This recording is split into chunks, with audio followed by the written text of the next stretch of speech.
Speaking of the Capital One Arena, our Jacqueline Quinn has been out there. She started really early this morning, and you saw crowds there. They had been there since the evening before, of course. Thousands gathered, braving the cold to watch. But Jacqueline, there's been a bit of a dilemma. Yes, I am. Thank you. Only 20,000 can get in, and I'm not sure if that's a counter protester we're listening to right now. Yeah, that's right. Okay, so we were talking about potentially, seeing protesters show up, and so far it looks like that we have the two here on this corner where we're standing in the middle of a sea of people who are still waiting to get back or get into Capital One Arena. This is also a very big security checkpoint. You can see police officers trying to clear this crosswalk because just to my side here, if we can just walk over here, you can see they're letting vehicles, it looks like guests, coming through here. So Secret Service, it looks like, are checking the cars and inspecting them and then letting them come through. We know that the swearing in doesn't even happen until noon, but thousands of people have come in to get into Capital One Arena because after the swearing in is when President Donald Trump is expected to join the crowd here for the inauguration parade that has been moved indoors because of the cold temperature. Now, while we've been out here, things have been pretty smooth.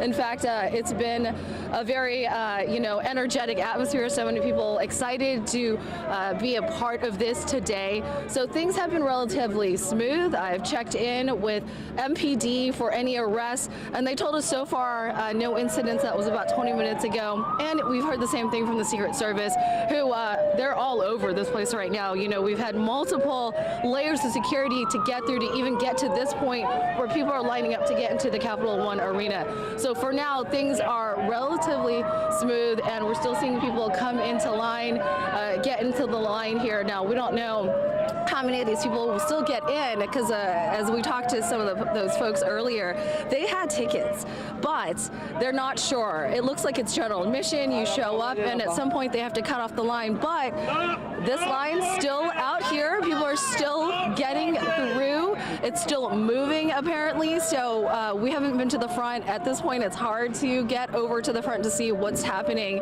but an enthusiastic crowd still showing up at this point, and again, like I said, people are continuing to show up, and even for those who I think that are not going to get in, they still wanted to be out here, possibly to see the motorcade, just to be a part of the excitement. We know that there are vendors now out here trying to make a profit out here. People are holding signs, so still a momentous time for people to come out here.